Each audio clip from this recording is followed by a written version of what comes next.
नमस्कार और स्वागत है। आज हमारे सामने एक ऐसी कहानी का ट्रांसक्रिप्ट है जो सच कहूं तो किसी थ्रिलर फिल्म से कम नहीं लगती। शीर्षक है सबने समझा कूड़ा बिनने वाला, लेकिन उसने 500 करोड़ वापस ला दिया। कहानी एक बहुत बड़े निजी बैंक की है जहां से 500 करोड़ रुपए अचानक गायब हो जाते हैं। और जब बैंक के सबसे बेहतरीन दिमाग, करोड़ों की टेक्नोलॉजी सब फेल हो जाते हैं तो उम्मीद एक 12 साल के लड़के पे टिक जाती है। हाँ, एक ऐसा लड़का जिसे सब कूड़ा उठाने वाला समझते थे। तो ये कहानी सिर्फ तकनीक की नहीं है, बल्कि उन चीजों की है जिन्हें तकनीक अक्सर देख नहीं पाती। बिल्कुल। तो आज हमारा मिशन इसी कहानी की परतों को खोलना है। हम ये समझने की कोशिश करेंगे कि कैसे एक लड़के ने बिना किसी औपचारिक शिक्षा के उस समस्या को हल कर दिया जिसे कोई नहीं सुलझा पा रहा था। और हम मशीनों के अनपेक्षित व्यवहार, मानवीय समझ की ताकत और सिस्टम में भरोसे के महत्व जैसे मुद्दों पर भी गहराई से बात करेंगे। चलिए शुरू करते हैं। तो कहानी शुरू होती है एक सुबह। बैंक के अंदर पूरी तरह से अफरा तफरी का माहौल है। जाहिर है 500 करोड़ रुपए गायब हैं। और सबसे अजीब बात यह है कि पैसा न किसी ग्राहक के खाते में गया, न किसी दूसरे बैंक में ट्रांसफर हुआ।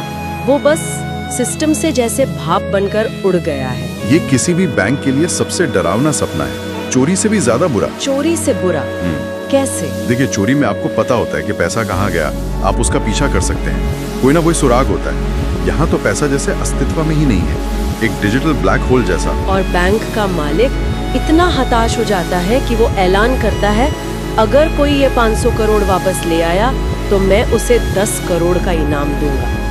और जब ये सब चल रहा है, कहानी का असली हीरो नील बैंक के बाहर फुटपाथ पर प्लास्टिक की बोतलें चुन रहा है। 12 साल का लड़का।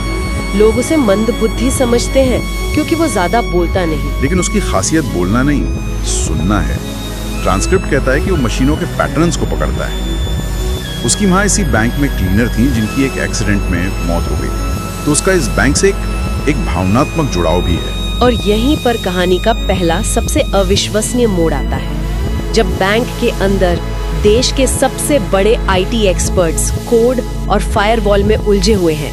नील बाहर बैठकर बैंक के बैकअप सर्वर के एग्जॉस्ट फैन की आवाज सुन रहा है। अच्छा।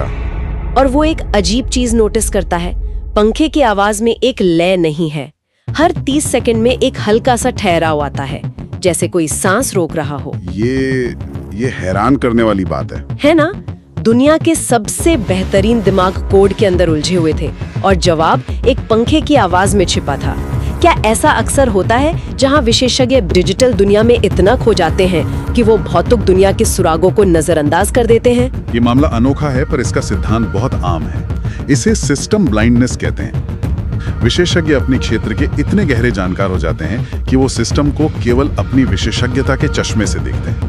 मतलब आईटी वाले कोड देखेंगे, सिक्योरिटी वाले फायरवॉल देखेंगे। नील के पास ऐसा कोई चश्मा नहीं था। उसके लिए सिस्टम सिर्फ कोड नहीं था, बल्कि एक जीवित चीज थी जो आवाज निकालती है, जो सांस लेती है। उसने उस असंगति को सुना जिसे कोई देख नहीं पा रहा था। इसी सुराग के साथ वो बैंक के गेट पर जाता है और गार्ड को बताता है कि पैसा अभी भी बैंक के अंदर ही है। और गार्ड हंसता है, जाहिर है। बिल्कुल, लेकिन तभी senior operations manager Radhika Mehta बाहर आती है। वो घबराई हुई है, पर नील की आंखों में उसे कुछ ऐसा दिखता है कि वो रुक जाती है। और नील उसे सिर्फ दावा नहीं करता, वो एक चौंकाने वाली भविष्यवाणी करता है। हाँ, वो कहता है, मैडम पैसा बाहर नहीं गया, सिस्टम ने खुद रास्ता बदला है।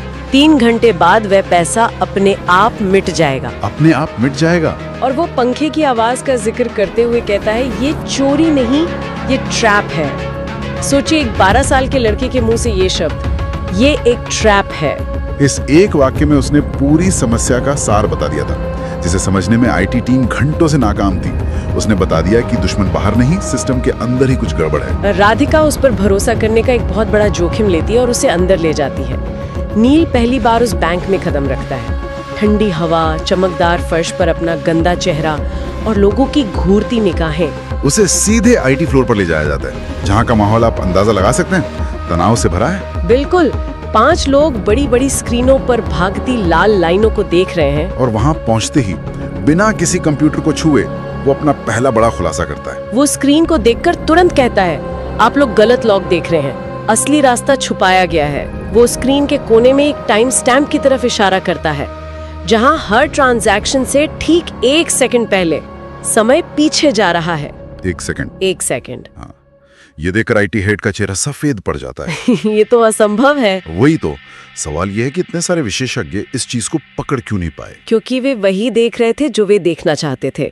यहीं पर आई चाम, दिमाग का एक पूर्वाग्रह है जिसे हम संज्ञानात्मक पूर्वाग्रह या कॉग्निटिव बायस कहते हैं, सामने आता है। अच्छा, ये वैसा ही है जैसे आप अपनी चाबियां खो दें और केवल उन्हीं जगहों पर ढूंढते रहें जहां आप उन्हें आमतौर पर रखते हैं, भले ही वो महान ना हो।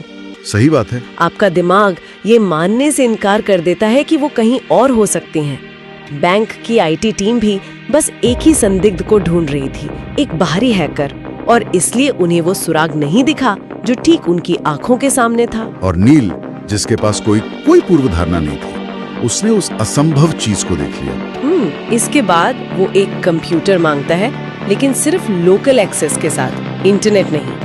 और उसके काम करने का तरीका सबको हैरान कर देता है।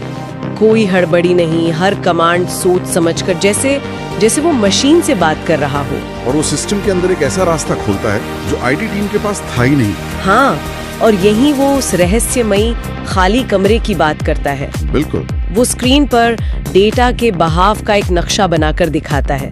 वो बताता है कि 500 करोड़ रुपए किसी अकाउंट में नहीं है, बल्कि सिस्टम ने खुद एक खाली कमरा बनाकर उन्हें वहां फंसा दिया है। 1 मिनट रुकिए, सिस्टम का खुद एक कमरा बनाना, ये कैसे मुमकिन है? हाँ, यही सवाल मेरे मन में भी आया था। ये खाली कमरा असल में एक डिजिटल क्वारंटाइन जोन जैसा है। कल्पना कीजिए कि सिस्टम को खतरा महसूस हुआ और उसने पैसे को किसी तिजोरी में रखने के बजाय उसे एक ऐसे गुप्त कमरे में फेंक दिया जो किसी नक्शे पर है ही नहीं। अच्छा, एक ऐसा कमरा जो कुछ देर बाद खुद को ही मिटा देगा। ये सिस्टम का एक पैनिक बटन जैसा था जिसे किसी इंसान ने नहीं दबाया था। और फिर नील जो कारण बताता है वो और भी डरावना है। वो कहता है कि ये कोई फीचर नहीं है, ये सिस्टम का डर है। सिस्टम का डर? हाँ, क्या एक मशीन सच में डर सकती है? ये तो किसी साइंस फिक्शन फिल्म जैसा लगता है। इसका क्या मतलब है? ये सबसे दिलचस्प हिस्सा है। सिस्टम को डरना सिखाया नहीं गया, उसने अपने अनुभव से डरना सीख लिया था। सीख लिया था? हाँ, इसे जटिल प्रणालियों का उभरता हुआ व्यवहार या इमर्जेंट बिहेवियर कहते हैं। जब सिस्टम इतने जटिल हो जाते हैं तो वो ऐसे काम करने लगते हैं जो उनके प्रोग्रामर ने कभी सोचे भी नहीं थे। वाह! ये मशीन के अंदर का भूत है जिसे किसी ने बनाया नहीं था, वो खुद पैदा हो गया। सिस्टम को लगा कि कोई उसके कोर यानी उसके दिल तक पहुंचने की कोशिश कर रहा है, तो उसने आत्मरक्षा में ये कदम उठाया। और तभी स्क्रीन पर एक चेतावनी चमकती है, डेटा कोलैप्स इन 17 मिनट्स। यानी अगर वो कमरा ढह गया तो पैसा हमेशा के लिए खत्म। बिल्कुल, तनाव चरम पर है। और तभी एक और समस्या आती है। स्क्रीन पर लिखा आता है ऑथराइजेशन रिक्वायर्ड। सबको लगता है कि ये बैंक का सामान्य पासवर्ड या ऑथराइजेशन होगा। हाँ, लेकिन नील एक और चौंकाने वाली बात बताता है। वो कहता है कि ये ऑथराइजेशन बैंक नहीं, बल्कि वो खाली कमरा खुद मांग रहा है। सिस्टम को बैंक के अपने ही लोगों पर भरोसा नहीं है। अब ये केवल एक तकनीकी समस्या नहीं रही, ये भरोसे का सवाल बन गया है। और यहीं पर नील एक ऐसा कदम उठाता है जो किसी भी IT प्रोफेशनल की सोच से परे है। वो पासवर्ड की जगह अपनी जेब से एक मुड़ा तोड़ा कागज निकालता है और छोटे छोटे ट्रांजैक्शंस का एक पैटर्न डालना शुरू कर देता है। 10 रुपए, 50 रुपए, 200 रुपए। ये क्या कर रहा है वो? IT हेड तो चिल्लाया होगा। हाँ, वो चिल्लाता है, ये क्या बकवास है। लेकिन नील शांत रहता है। वो कहता है, मशीनें ताकत पर नहीं चलती, वे पैटर्न पर चलती हैं, और सबसे सच्चा पैटर्न है छोटे लोगों का पैसा। पासवर्ड की जगह छोटे ट्रांजैक्शन, ये तो अजीब है। इसका क्या लॉजिक है? यही तो जानना है। इसका लॉजिक अद्भुत है। नील सिस्टम पर हमला नहीं कर रहा था, वो उससे दोस्ती करने की कोशिश कर रहा था। दोस्ती? हाँ, वो सिस्टम को ये याद दिला रहा था कि उसका असली मकसद क्या है, इन छोटे छोटे सच्चे ट्रांजैक्शन की रक्षा करना। वो सिस्टम के डर को शांत कर रहा था और उसका भरोसा जीत रहा था। वो ताकत की भाषा में नहीं, बल्कि उद्देश्य की भाषा में बात कर रहा था। और इसका असर होता है। स्क्रीन पर ट्रस्ट इंडेक्स राइजिंग लिखा आता है। बैंक के मेन सर्वर से एक धीमी स्थिर बीप की आवाज आने लगती है, जैसे कोई सोया हुआ दिमाग जाग रहा हो। और पैसा वापस आना शुरू हो जाता है। हाँ, डेटा फ्लो रिवर्स होने लगता है। ये इस बात पर भी प्रकाश डालता है कि कैसे सिस्टम डिजाइन में अक्सर सबसे कमजोर या सबसे छोटे उपयोगकर्ताओं को नजरअंदाज कर दिया जाता है। नील ने दिखाया कि वे ही सिस्टम की अखंडता और उसके भरोसे की कुंजी हो सकते हैं। सही बात है, पर तभी सिस्टम में कॉन्फ्लिक्ट डिटेक्ट होता है और नील खुलासा करता है कि जिसने भी ये किया है वो कोई बाहरी नहीं, अंदर का ही आदमी। हाँ, स्क्रीन पर एक ही यूजर आईडी बार बार दिखती है जो बैंक के अपने नेटवर्क से है। चोरी बाहर से नहीं हुई थी, रास्ता अंदर से खोला गया। अब सिर्फ 4 मिनट बाकी है, पैसा लौट रहा है लेकिन बहुत धीरे धीरे। नील एक आखिरी बहुत जोखिम भरा फैसला लेता है। वो कहता है कि उसे 30 सेकंड के लिए पूरे सिस्टम को बंद करना होगा, पूरे बैंक को। क्या ये तो आत्महत्या जैसा था। पूरे बैंक को बंद करना, अगर सिस्टम वापस नहीं आया तो? आईटी टीम के होश उड़ जाते हैं, लेकिन ये मानवीय विश्वास की चूड़ांत परीक्षा थी। एक तरफ मशीन का प्रोटोकॉल था जो कहता था कि सिस्टम को कभी बंद मत करो, और दूसरी तरफ एक लड़के की समझ थी। और राधिका एक ऐसा फैसला लेती है जो कोई मैनेजर नहीं लेगा। वो नील पर भरोसा करती है और कहती है, मैं जिम्मेदारी लेती हूँ। मतलब उसने अपना पूरा करियर एक ऐसे लड़के पर दांव पर लगा दिया जिसे वो कुछ घंटे पहले तक जानती भी नहीं थी। नील एंटर दबाता है, एक पल की खामोशी, और फिर पूरे बैंक की लाइटें बंद हो जाती हैं। सर्वर बंद, एटीएम बंद, सब कुछ बंद। बाहर मीडिया में तो हड़कंप मच गया होगा। बिल्कुल, बैंक बंद हो गया, पैसा डूब गया, कमरे के अंदर घुप अंधेरा और मौत जैसा सन्नाटा।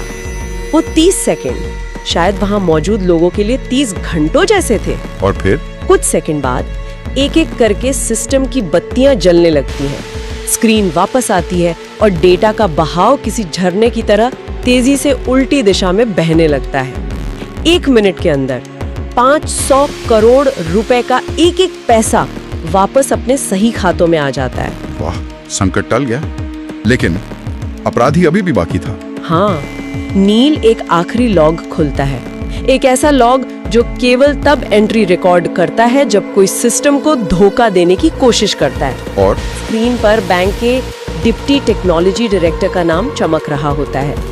नील बताता है कि उसकी गलती ये थी कि उसने सिर्फ बड़े ट्रांजैक्शन पर ध्यान दिया और छोटे मामूली खातों को नजरअंदाज कर दिया। और सिस्टम ने अपने आत्मरक्षा तंत्र में उसे वहीं पकड़ लिया। बिल्कुल। यहाँ हम सिस्टम की मेमोरी और एक तरह से न्याय की धारणा को देखते हैं। अपराधी ने सोचा कि सिस्टम एक बेजान मशीन है, लेकिन सिस्टम ने उसके हर काम का एक अमिट रिकॉर्ड रखा था। ये साइबर सुरक्षा में एक क्लासिक सबक भी है। अक्सर सबसे बड़ा खतरा बाहर से नहीं बल्कि अंदर से आता है। अपराधी को सिस्टम की आदतें पता थीं, लेकिन वो उसके मूल तर्क को, उसके डर और भरोसे को नहीं समझ पाया। जब सब कुछ ठीक हो जाता है, नील चुपचाप वहाँ से जाने लगता है। राधिका उसे रोकती है, उसे 10 करोड़ का इनाम, नौकरी, पढ़ाई, सब कुछ ऑफर करती है। लेकिन नील कुछ ऐसा मांगता है जिसकी किसी ने कल्पना भी नहीं की होगी। वो हल्की मुस्कान के साथ कहता है, अगर आप सच में कुछ देना चाहती हैं, तो बाहर जो बच्चे कूड़ा बीनते हैं, उनके लिए एक सिस्टम बनाइए। अरे वाह, ऐसा सिस्टम जो उन्हें अनदेखा ना करे। और यहीं पर कहानी तकनीकी थ्रिलर से ऊपर उठ के एक गहरी मानवीय कहानी बन जाती है। ट्रांसक्रिप्ट के अंत में लिखा है कि बैंक एक प्रोग्राम शुरू करता है जहां सड़क पर रहने वाले बच्चों को मशीनों के पास बैठने और उन्हें सुनने का मौका दिया जाता है, उन्हें भगाया नहीं जाता। और नील अब वहां बोरे के साथ नहीं बल्कि एक कॉपी के साथ आता है। इस कहानी का अंतिम विश्लेषण यही है कि एक तकनीकी सिस्टम को ठीक करना एक बात है, लेकिन उन इंसानों के सिस्टम को ठीक करना जो उस सिस्टम को चलाते हैं और उसके आसपास रहते हैं, वो असली चुनौती है। सही कहा। नील ने सिर्फ 500 करोड़ नहीं बचाए, उसने एक बड़े मानवीय मुद्दे की ओर ध्यान आकर्षित किया, अनदेखा किए जाने का मुद्दा। उसने न सिर्फ बैंक के सिस्टम को बल्कि बैंक की सोच को भी ठीक कर दिया। ये कहानी वाकई हमें सोचने पर मजबूर करती है कि हम अपने आसपास कितनी ही प्रतिभाओं को सिर्फ इसलिए अनदेखा कर देते हैं क्योंकि वे हमारे तय मानकों में, हमारी डिग्रियों में, हमारे कपड़ों में फिट नहीं बैठते। अगली बार जब हम किसी सिस्टम में, चाहे वो तकनीकी हो या सामाजिक, कोई गड़बड़ी देखें, तो शायद हमें ये सवाल पूछना चाहिए, हम किसे नहीं सुन रहे हैं, किसकी आवाज को अनदेखा किया जा रहा है।